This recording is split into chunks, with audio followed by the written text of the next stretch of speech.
이제 시간이 되었으므로 우리 다 같이 자리에서 일어나셔서 하늘에 가득 찬 영광의 하나님 찬양 드림으로 우리 하나님께 예배로 나아가겠습니다.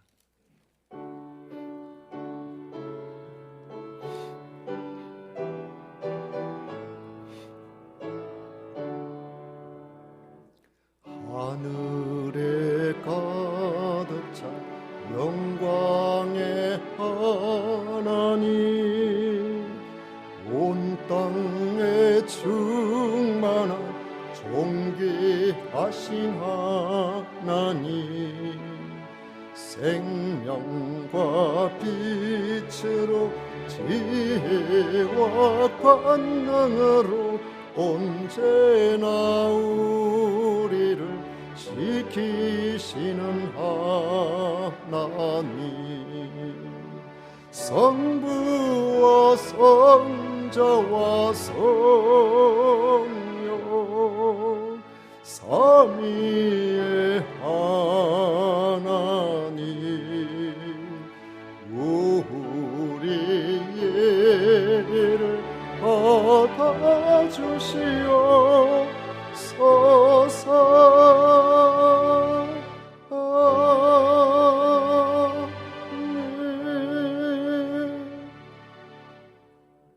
오직 여호와는 그 성전에 계시니 온 천하는 그 앞에서 잠잠을 지니라. 아멘.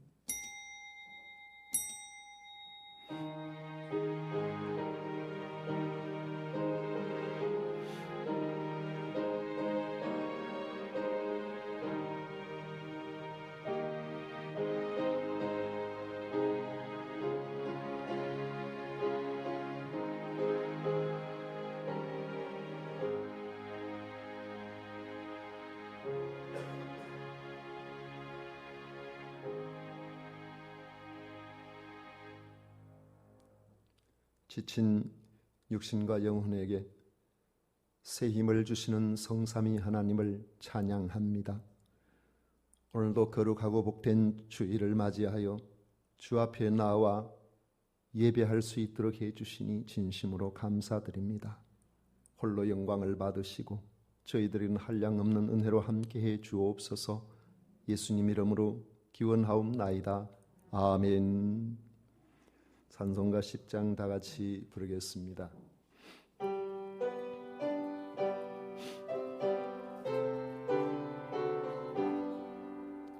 전능왕 오셔서 주 이름 찬송케 하옵소서. 영광과 권능의 성부여셔서 우리를 다스려 주옵소서. 아멘. 성시교독 교독문 제11번 함께 교독하겠습니다. 찬송가 뒤에 있는 교독문 제11번입니다. 여호와여, 의의 호소를 들으소서. 나의 울부짖음에 주의하소서.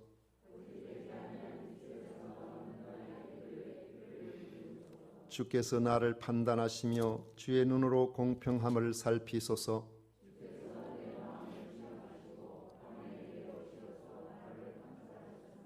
흠을 찾지 못하셨사오니 내가 결심하고 입으로 범죄하지 아니하리이다.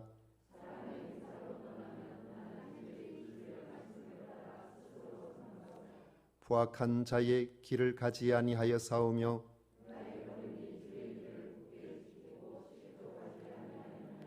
하나님이여 내게 응답하시겠으므로 내가 불러싸우니 주께 피하는 자들을 그 일어나 치는 자들에게서 오른손으로 구원하시는 주여.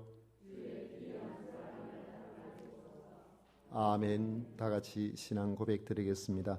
전능하사 천지를 만드신 하나님 아버지를 내가 믿사오며 그 외아들 우리 주 예수 그리스도를 믿사오니 이는 성령으로 잉태하사 동정녀 마리아에게 나시고 본디오 빌라도에게 고난을 받으사 십자가에 못 박혀 죽으시고 장사한 지 사흘 만에 죽은 자 가운데서 다시 살아나시며 하늘로 오르사 전능하신 하나님 우편에 앉아 계시다가 저리로서 산자와 죽은 자를 심판하러 오시리라.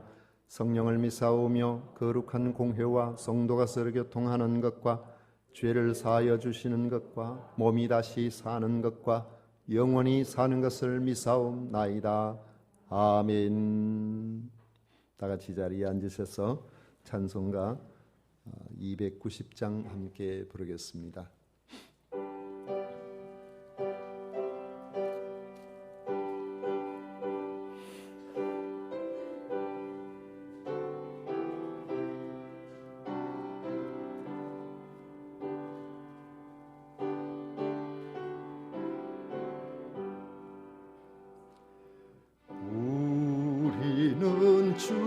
주님을 널 배반하나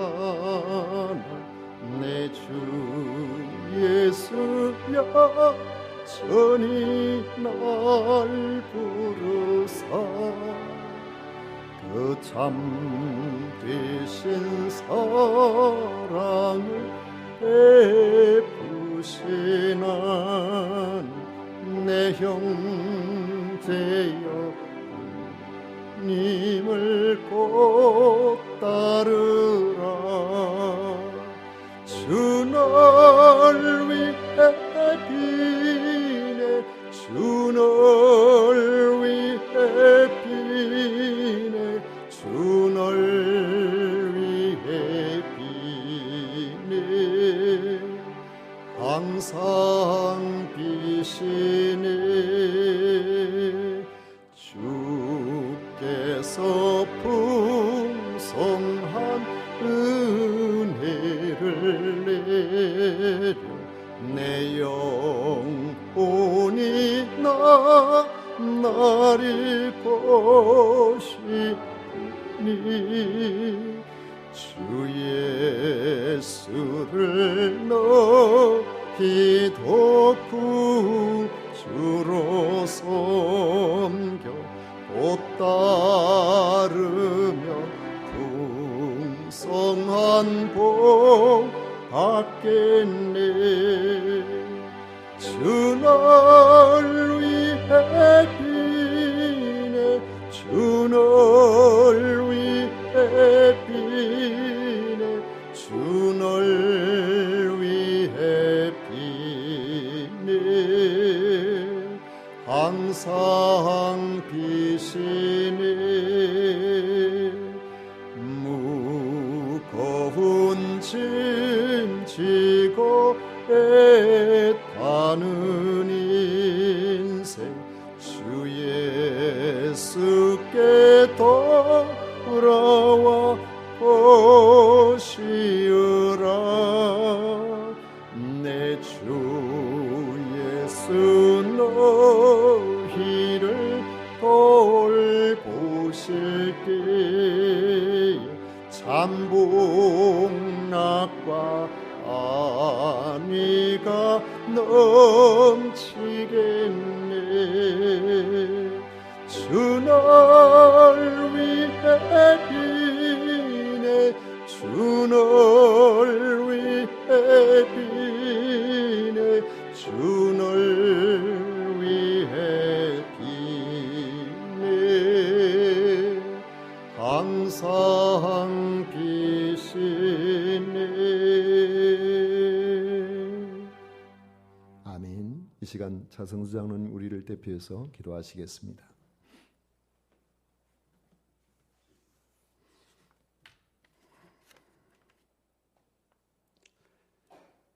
지금까지도 우리를 사랑하시고 은혜 가운데로 인도하신 거룩하신 하나님 아버지, 그 은혜에 감사드립니다. 우리는 주님을 잊고 있어도 주님은 항상 우리 곁에 계셔서 이 시간 주일 예배의 자리로 인도하시니 더욱 감사합니다. 우리 모두 한 마음으로 주님 은혜를 사모하며 모였습니다. 우리가 완악하고 부족하여 하나님을 신뢰하기보다는 내 생각으로 살아온 날들을 회개하오니 용서하시고 우리를 깨끗하게 하시고 믿음에 믿음을 더하여 주시옵소서. 주님, 우리가 항상 경건하고 겸손하여서 주님 나타나기에 부족함이 없게 인도하시기를 원합니다. 우리의 주인이 되신 하나님 아버지, 우리나라가 복음으로 가득한 나라가 되게 하여 주시옵소서. 이 나라가 어렵습니다. 젊은이들에게 일터를 열어 주시옵소서. 나라의 경제 문제를 해결해 주시옵소서. 진리와 공의가 회복되는 은혜를 허락하여 주시옵소서. 지금 우리나라 교회도 처해지는 상황이 심히 어려운 가운데 있음을 우리 하나님 아버지 아시나이다. 하나님 앞에 경건운동이 일어나서 세상 사람들 앞에 빛이 되는 교회들이 다 되게 하여 주시옵소서.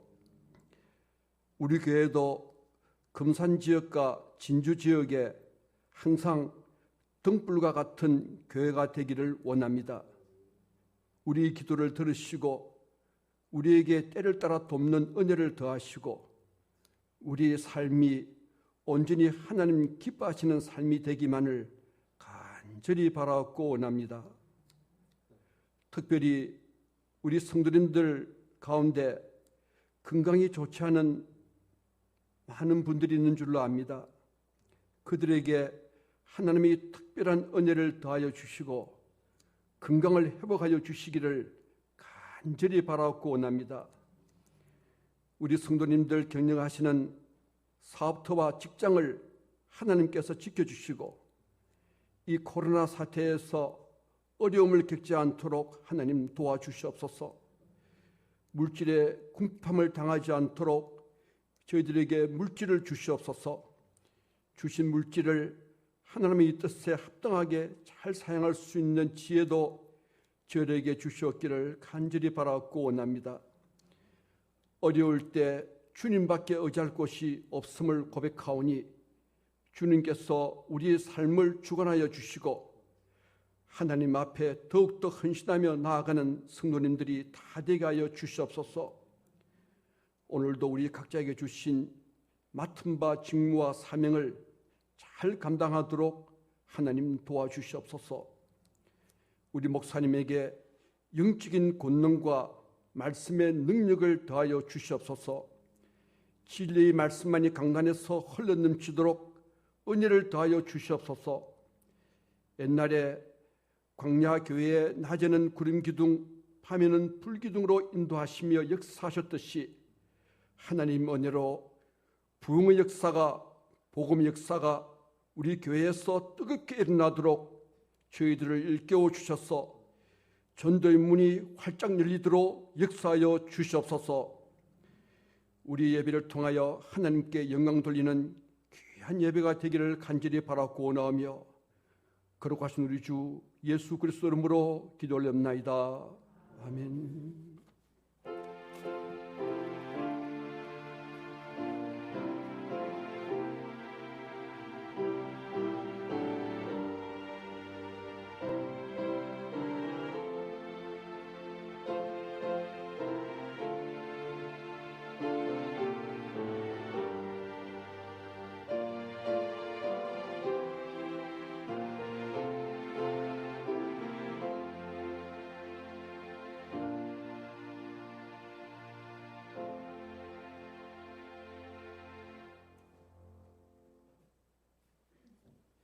하나님의 말씀은 마가복음 6장 14절부터 29절까지 말씀입니다.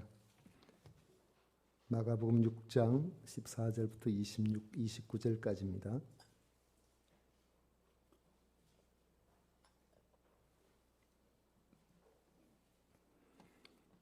교독하겠습니다. 이에 예수의 이름이 드러난지라 헤롯 왕이 듣고 이르되 이는 세례 요한이 죽은 자 가운데서 살아났도다. 그러므로 이런 능력이 그 속에서 일어나느니라 하고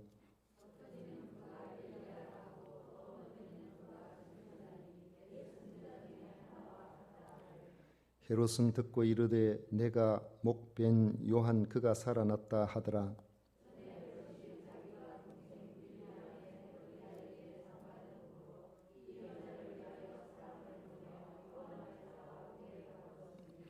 이는 요한이 헤롯에게 말하되 동생의 아내를 취한 것이 옳지 않다 하였음이라.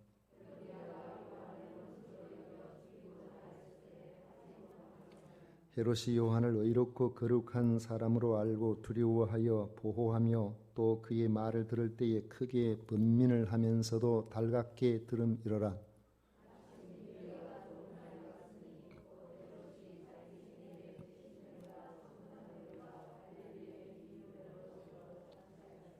헤로디아의 딸이 친히 들어와 춤을 추어 헤롯과 그와 함께 앉은 자들을 기쁘게 한지라. 왕이 그 소녀에게 이르되 무엇이든지 내가 원하는 것을 내게 구하라 내가 주리라 하고,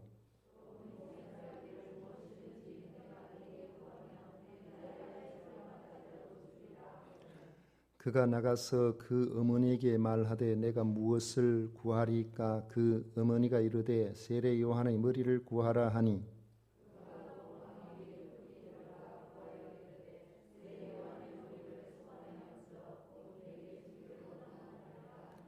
왕이 심히 근심하나 자기가 맹세한 것과 그 앉은 자들로 인하여 그를 거절할 수 없는지라.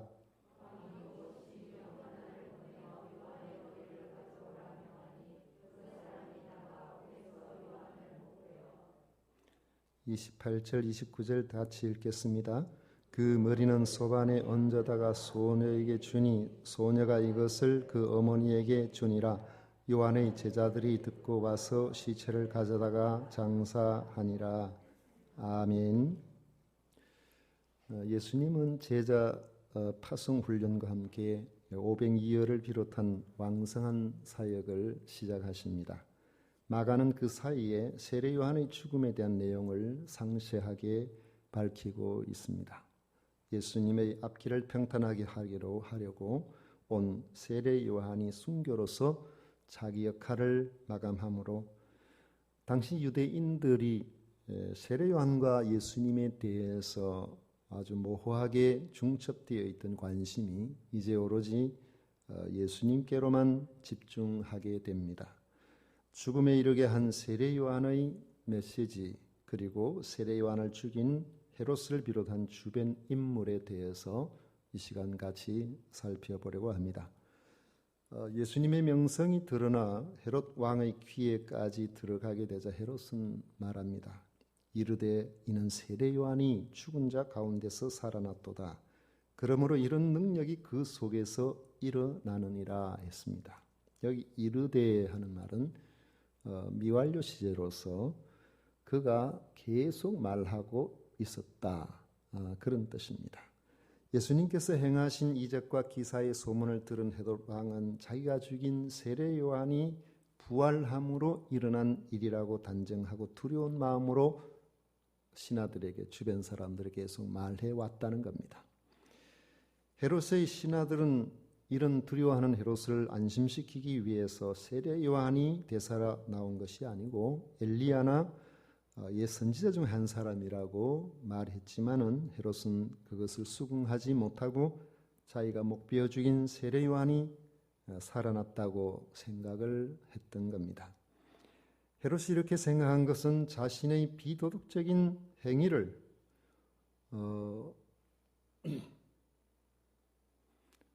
비도덕적이라기보다는 부도덕한 그런 행위라고 말할 수 있겠죠.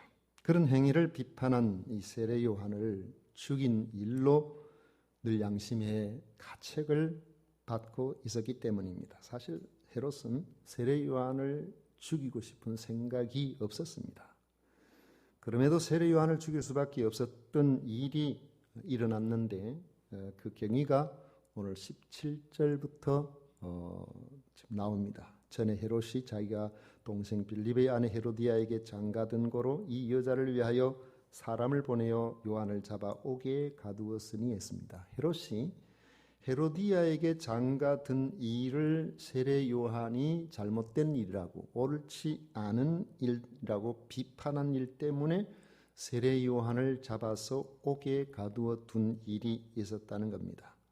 헤로디아가 요한을 원수로 여겨서 죽이고 싶었지만 헤롯이 요한을 의롭고 거룩한 사람으로 알고 두려워함으로 보호해 주어서 죽이지는 않고 옥에 지금 가두어 놓은 그런 상태입니다. 그런데 마침 이 헤로디아에게 세례 요한을 죽일 아주 절호의 기회가 찾아왔습니다. 헤롯이 자기 생일에 대신들과 천부장들과 갈릴리의 귀인들을 초대하여 크게 잔치를 열었는데 헤로디아의 딸이 들어와서 춤을 추어서 잔치 분위기를 한껏 북돋운 겁니다. 아마 처음부터 들어온 건 아니고 분위기가 제법 무르익었을 때에 헤로디아가 이 딸을 보내서 춤추게 했던 것으로 보입니다. 그러자 헤롯이 잔치 분위기에 취하여 헤로디아의 딸에게 무엇이든지 내가 원하는 것을 내게 구하라, 내가 주리라 했습니다. 덧붙여서 맹세하기를 무엇이든지 내가 내게 구하면 내 나라의 절반까지도 주리라 그랬습니다. 이것은 반드시 주겠다는 의미입니다. 속담이에요. 그 당시에 일반적으로 그냥 맹세해서 꼭 주겠다고 이야기할 때 이렇게 이야기하는데 이걸 사실대로 알아듣고 절반을 주세요 이러면 상황이 달라지겠죠. 자기 앞에 있는 신하들과 모든 유력자들 앞에서 맹세를 했다는 것은 자신의 명예를 생각할 때 어떤 요구를 하더라도 안 지킬 수 없는 상황으로 말한 것입니다. 소녀가 자기 어머니 헤로디아에게 가서 무엇을 구할까요? 뭐든지 구하면 다 주겠다는데 뭘 구할까요? 했더니만은 헤로디아가 기다렸다는 듯이 세례 요한의 머리를 구하라고 했습니다. 헤롯은 호기롭게 말했지만은 설마 세례 요한의 머리를 구할 줄은 몰랐기 때문에 그 말을 듣고 말씀해 보면 심히 근심했다 했습니다. 하지만 결국 자기가 사람들 앞에서 맹세한 것 때문에 시위병에 가서, 시위병이라는 것은 왕을 호위하는 호위군사입니다. 이 사람이 가서 세례 요한의 목을 베어 주라고 함으로써 결국 세례 요한이 죽임을 당하게 되었다는 겁니다. 세례 요한이 죽임을 당하게 된 이유는 헤로디아가 세례 요한을 원수로 여겨서 죽이려고 할 만큼 미워했기 때문이라는 거죠. 헤로디아가 세례 요한을 이처럼 미워하게 된 것은 자신들의 부끄러운 행위를 지적했기 때문입니다. 이 헤롯과 헤로디아의 부끄러운 행위를 세례 요한은 18절에 이렇게 지적합니다. 이는 요한이 헤롯에게 말하되 동생의 아내를 취한 것이 옳지 않다 하였습니다. 동생의 아내를 취한 것이 옳지 않다. 이걸 지적했다는 것이죠. 이건 이제 조금 우리가 깊이 좀 들어가서 이야기를 해봐야 될 부분인데 동생의 아내를 취하였다. 이런 이야기가 무슨 일인지요. 헤롯은 우리가 보통 헤롯 왕 하면은 헤롯 대왕을 이야기합니다. 근데 오늘 말씀에 헤롯은 이 헤롯 대왕이 자신의 네 번째 부인인 말티아라는 사마리아인에게서 낳은 아들입니다. 헤롯 대왕의 아들이죠. 그의 정식 이름은 헤롯 안티파스인데 헤롯 대왕이 죽고 난 이후에 갈릴리와 베레아의 분봉왕이 되었습니다. 분봉왕이 되었다는 말은 정식으로 왕이라는 칭호를 얻지 못했지만은 우리로 말하면은 제법 큰 영지의 영주가 되었다는 그런 의미로 이해를 하시면 됩니다. 왜냐하면 헤롯 대왕이 그 당시에 다스리고 있던 전 땅을 네 등분을 해서 자식들에게 나눠줬거든요. 그래서 어느 누구도 왕이라는 칭호를 그 당시에 가질 수가 없었는데 나중에 어찌하다가 또 이 왕이라는 칭호를 또 받기도 합니다. 땅은 적지만은 그래서 헤롯 왕이라고 그렇게 이야기가 되기도 하는데 이 헤롯은 베레아 동쪽에 인접한 작은 나라인 그 나바티아 왕인 아레타스의 딸, 이 아레타스의 딸이니까 공주죠. 이 공주와 결혼을 했는데 중간에 헤로디아가 끼어들었던 겁니다. 그 일로 본부인은 아레타스의 공주는 친정으로 가버렸고 나바티아 왕과 이 헤롯 안티파스 사이에는 아주 그 사이가 나빠져서 나중에 전쟁을 하기까지 되는데 그 일로 이 헤롯이 패전해서 큰 어려움을 당하는 그런 상황까지 발전을 합니다. 중간에 끼어들어서 헤롯의 본부인을 쫓아내버린 헤로디아는 원래 이 헤롯 대왕의 둘째 부인인 이 마리암네에서 태어난 아리스토블로스라는 그 아들이 있는데 그 아들의 딸입니다. 쉽게 말하면 헤롯 대왕의 손녀예요. 헤롯 대왕의 둘째 아들에게서 태어난 손녀입니다. 이 헤로디아가 이 헤롯 대왕의 셋째 부인에게서 태어난 배다른 삼촌인 헤롯 빌립과 결혼을 했는데 헤롯 빌립이 가만히 보니까 야망도 없고 사람이 별로 그렇게 대단하지도 않고 비실비실하고 하니까 이 헤로디아의 눈에 마음에 안 들었던 겁니다.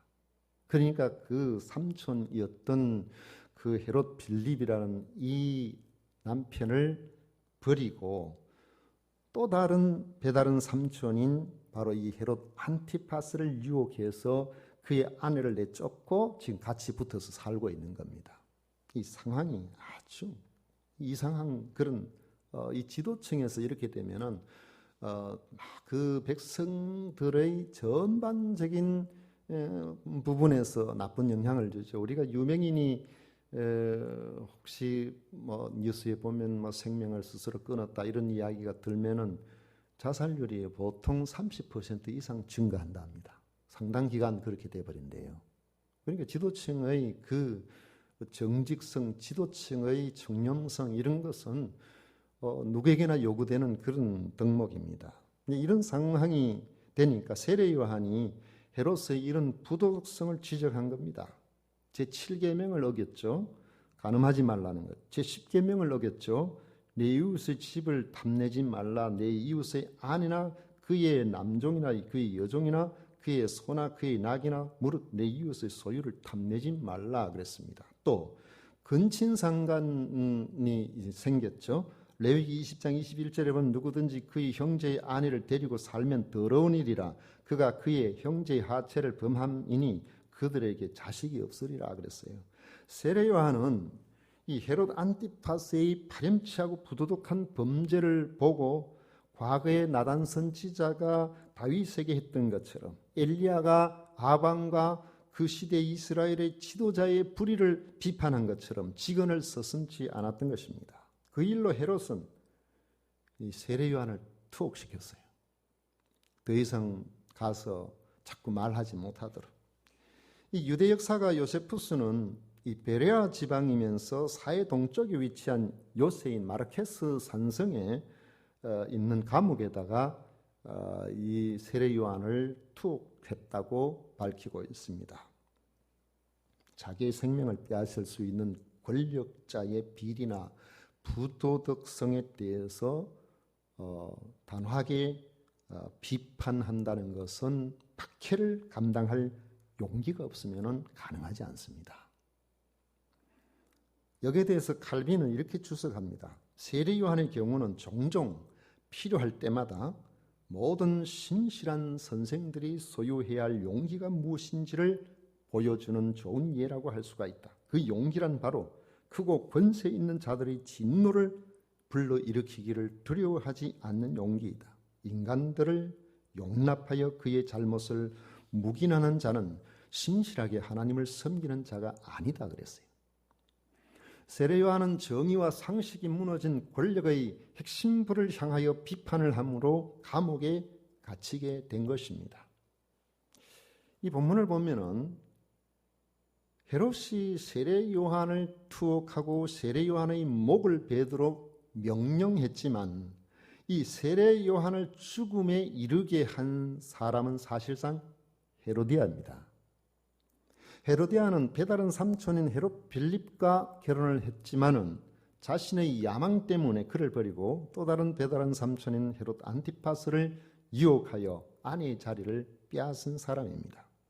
이 일로 비난을 받자 자기 행실에 대한 반성을 해야 될 텐데 그렇게 하지 않고 공개적으로 비판하는 세례 요한을 죽이려고 한 것입니다.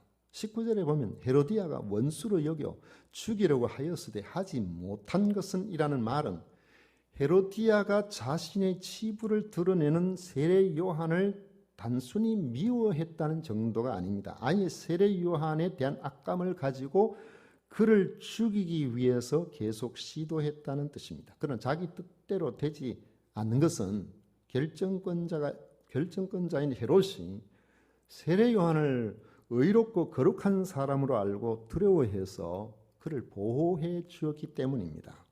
그런데 마침내 헤로디아에게 기회가 왔습니다. 헤롯이 자기 생일 잔치 분위기에 취해서 정신이 지금 제대로 된 판단을 못할 그런 상황에서 데리고 온 전 남편의 딸인 살로메로 하여금 춤을 추게 했는데 어린 살로메가 아주 예능적인 그런 기질이 좀 있었는지 아주 엄마가 이야기하는 대로 가서 춤을 췄는데 그 춤이 전체 분위기를 굉장히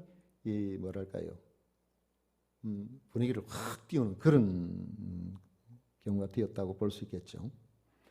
엄마 없이 이 아이가 제 마음대로 내가 가서 춤추겠습니다라고 했을 리는 없을 거거든요. 그리고 그런 데는 무희들이 춤을 보통 추는 것이지 아무나 와서 함부로 춤을 추고 이렇게 하지도 않습니다. 그런데 헤로디아의 딸 살로메가 와서 춤을 췄다는 것은 그 뒤에 사주하는 사람이 있었다. 뭔가 그 다음 일을 내다보는 뭔가가 있었다. 이렇게 볼 수가 있는 것이죠.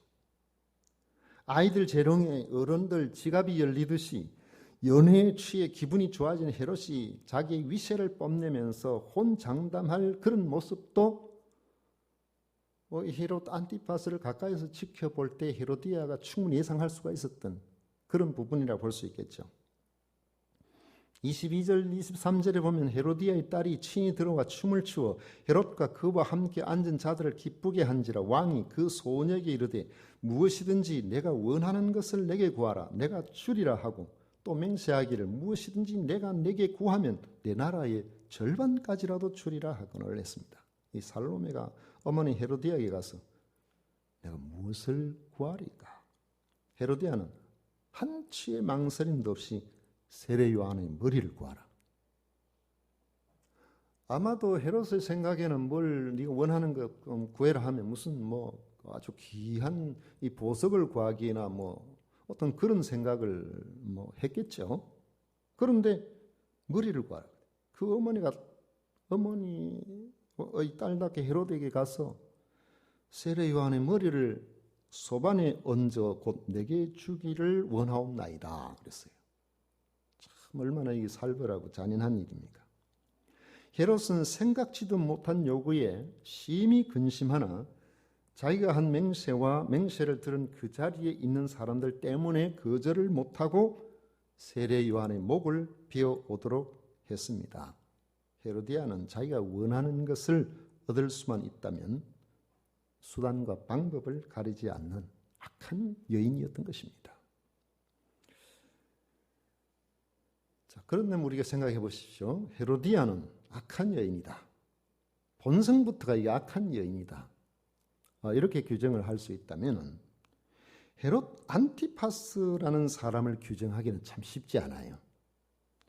그는 자신의 행위가 잘못된 것을 알고 인정하는 사람입니다. 세례 요한이 헤롯에게 동생이 아내를 취하는 것이 옳지 않다고 비판을 했지만 그 일로 잡아서 감옥에 가둘 생각을 한 건 아닙니다. 감옥에 가둔 것은 헤로디아 때문에 그런 거예요. 17절에 보시면 전에 헤롯이 자기가 동생 빌립의 아내 헤로디아에게 장가 등거로 이 여자를 위하여 사람을 보내어 요한을 잡아 옥에 가두었으니 이 여자를 위하여 날마다 가만히 두면 안 된다고 빨리 잡아 넣으라고 계속 그러니까 할 수 없이 그렇게 한 것이죠. 헤롯은 요한을 의롭고 거룩한 사람으로 알고 두려워했습니다. 헤로디아가 거듭 죽이기를 원해도 세례 요한을 보호했습니다. 세례 요한으로부터 비난을 받았을 때에 번민했다는 말은 그걸 참 자꾸 이야기를 하니까 당혹스럽기도 하고 자기 잘못한 걸 인정하니까 이런 상황이 되었지만은 그럼에도 맞아, 내가 잘못했지 하고 달게 받았다고 오늘 말씀하고 있어요. 그런데 그래서 이제 이 세례 요한을 죽이지 못하도록 보호를 한 것이죠. 뭐 가다놓은 것까지는 할 수 있어도 죽이고 싶진 않았던 겁니다.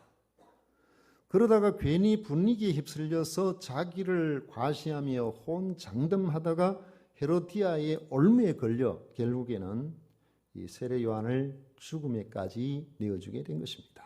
헤롯은 세례 요한을 죽게 한 일로 늘 마음속에 죄책감과 두려움이 사라지지 않고 그런 가운데서 살고 있었습니다. 결국에 예수님의 왕성한 사역의 소문이, 기적과 기사가 일어나는 이런 사역의 소문이 들릴 때에 누가복음 9장 7절에 보면 헤롯은 심히 당황했다라고 했습니다. 그래서 세례 요한이 죽였지만 다시 살아나서 저런 기적이 지금 일어나고 있다, 이렇게 생각을 한 것입니다.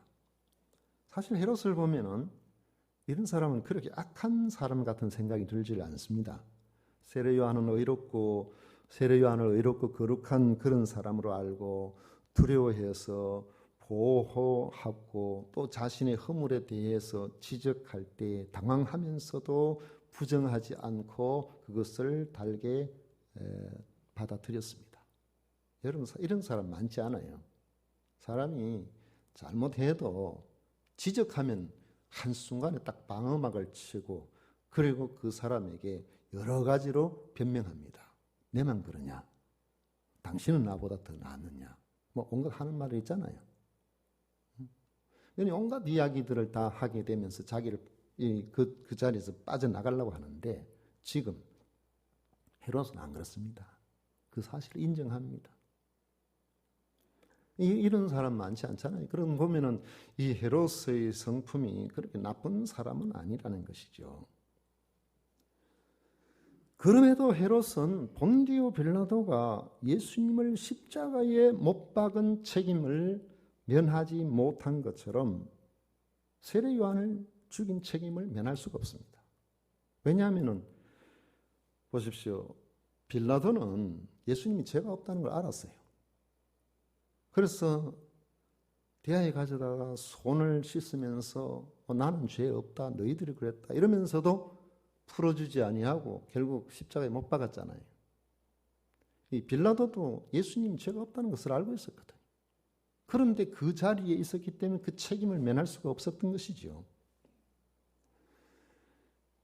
이 헤롯도 세례 요한을 죽인 책임을 면할 수가 없게 된 것입니다.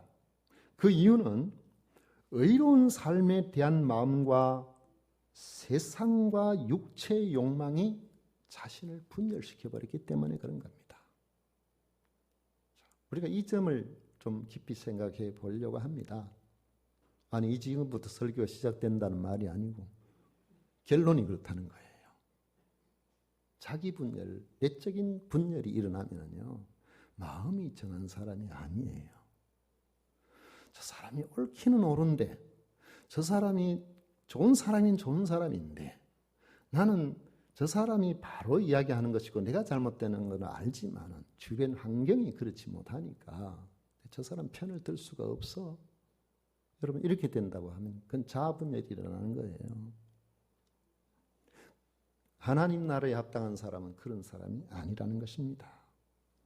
야고보서 1장 8절에 보면 두 마음을 품은 모든 일에 정함이 없는 자로다는 이 말씀처럼 두 마음을 품고서는 결코 진리를 따를 수가 없습니다.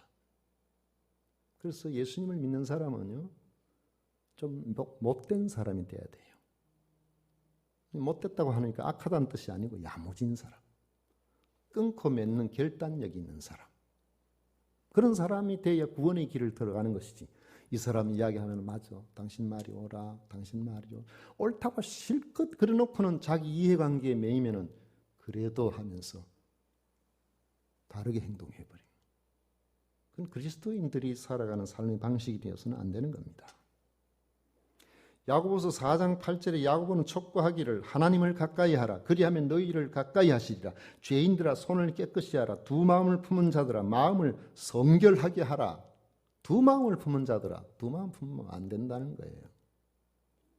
헤롯은 두 마음을 품다가 결국 세례 요한을 죽음에 내어주었고, 두 마음을 품었기 때문에 예수님을 만나서 구원을 얻을 기회까지 있었지만은 예수님을 빌라도에게 다시 넘겨줘 버렸습니다. 그래서 십자가에 달려 돌아가시겠죠. 누가복음 23장 8절에 보면 헤롯이 예수를 보고 매우 기뻐하니 이는 그의 소문을 들었으므로 보고자 한지 오래였고, 또한 무엇이나 이적 행하심을 볼까 바랐던 영고르라. 여러 말로 물으나 아무 말도 대답하지 아니하시니 대제사장들과 서기관들이 서서 힘써 고발하더라. 헤롯이 그 군인들과 함께 예수를 업신여기며 희롱하고 빛난 옷을 입혀 빌라도에게 도로 보내니 그랬습니다.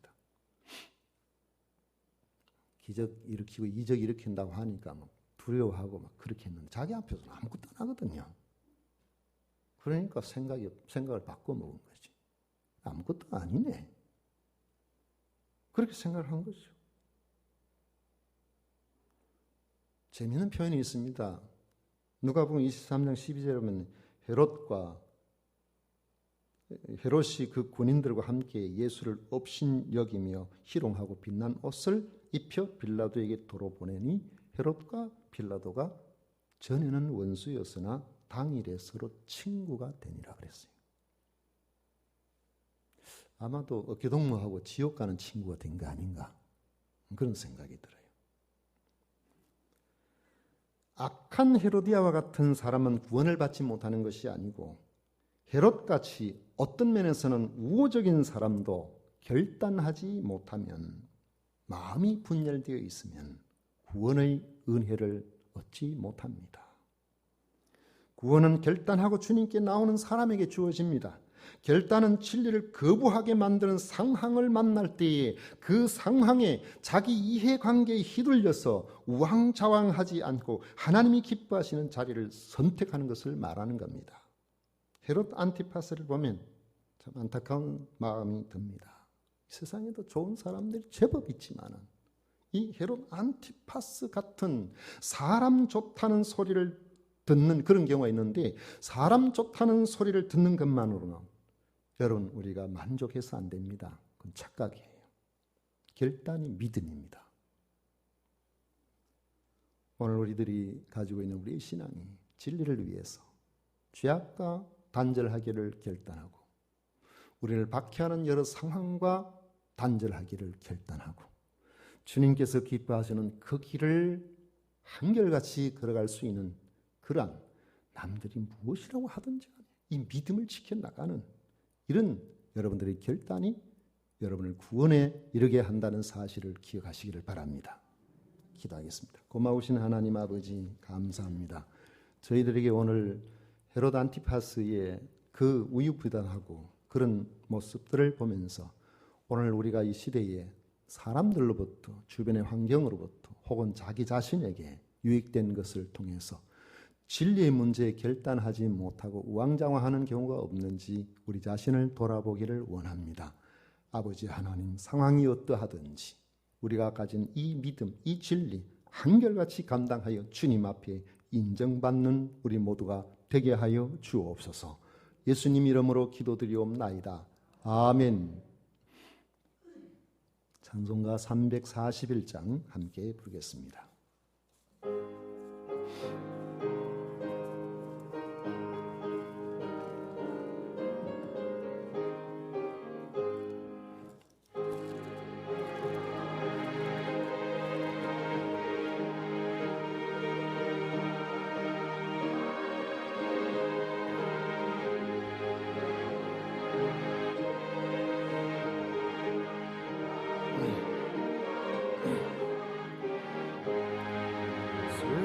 세상에서 부귀영화 모두 잃어버려도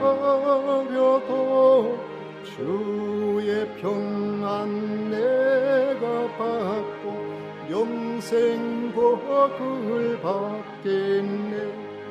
주도 곤욕 당했으니 나도 곤욕 당하리. 세상 사랑 감사하나 예수 진실합니다. 예수 나를 사랑하사 빛난 얼굴 보이며 원수들이 미워해도 염려할 것 없겠네. 내가 핍박당할 때에 주의 품에 안기고 세상 고초 당할수록 많은 위로 받겠네. 주가 주신 기쁨 외에 기뻐할 것 무엇냐. 주가 나를 사랑하니 기뻐할 것뿐일세. 아멘.